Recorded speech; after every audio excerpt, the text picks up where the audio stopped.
Hello, my name is Suhail Naitola. I'm a professor. I focus in the areas of future studies, and I'm very happy to be here with Prout Rev. Now, I've been writing a lot on COVID-19 futures, and the one thing that's come across is there's almost three perspectives of how we see COVID-19. Perspective one is restricted, and this has two parts. Part one, it's conspiracy, it's fake news, it's the flat earth gang, it's someone else is responsible. In a way, it's almost the dark side of the new age wellness industry. It's 5G towers. They're unable to see the data, they get lost in theory, looking for the hidden cause. So from that perspective, the policies that emerge are not ones that create a better future, they're destructive. The second part of this restrictive perspective is blame others. You blame an ethnic group, and you use strategy for personal political gain. So that's kind of frame one, the restricted view of health policy around COVID-19. Conspiracy theory and blame. Now, as we go through this, we think, well, what's the active one? What's something that leads to change? So the first thing, of course, public health measures, what's called the hammer and the dance. Lockouts, reduce the chances of infection. The second one is find the cure, find the vaccine. Now, as we go deeper, though, and this is important, what are some of the root causes? We know there's some systemic causes. We have to change what we eat, challenge wet markets, stop cities encroaching into wildlife areas, challenge factory farming. So this is very much a shift in the system of food production. We also have to think about the future, develop anticipatory systems to watch out for the next pandemic, particularly in the context of climate change.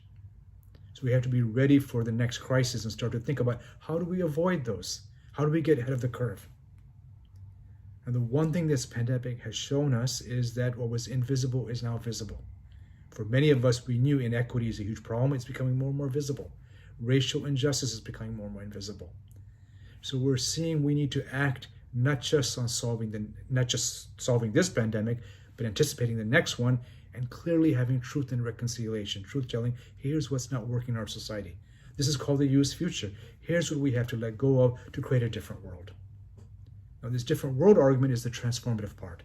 Restrictive, active, and not transformative. What do we transform? So some people are suggesting, what about 4 days a week? How do we create flexible educational systems, hybrid models, lectures online, some face-to-face?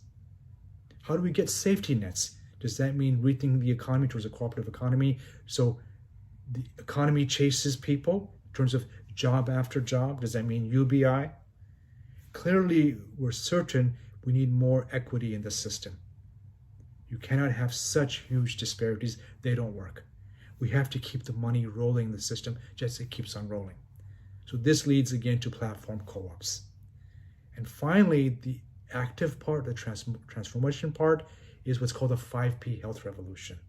It's person-based, it's preventive, it's partnership, it's participatory, and it's precision scientific intervention. So this leads us to the framework of this is purpose, planet, people, prosperity. So once again, from a fragmented system to a connected system, from survival of the fittest to we're on a collective journey where health matters.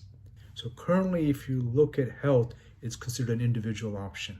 From the Prout perspective, it's a global given. Health is the basic need, a basic right.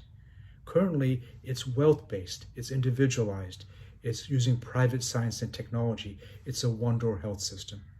So what might the Prout health system look like? Well, first, it's about health justice. Second, it's the individual in the context of the collective. Third, science and technology and pharmaceuticals moves to a global cooperative platform. So knowledge is shared easily, it's fluid, it flows. And finally, it's a multi-door health system where the controller of the health system is evidence-based public health policy. It's science-based. We have many modalities, they're all in, they're all allowed. As Sarkar, the founder of Prout, says, medicine is that which cures.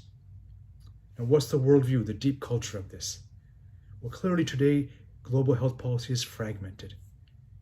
In the Prout view, it's a global commons because health is foundational for prosperity, it's foundational for the planet, it's foundational for people, and clearly health helps us find our true purpose. And the deep narrative is very clear. Today, health is framed as survival of the fittest. In the Proud perspective, it's a collective journey where no one is left behind. So if we take Proud seriously, we start to imagine a very different type of world, very different type of global health policy, of course, personal health strategies.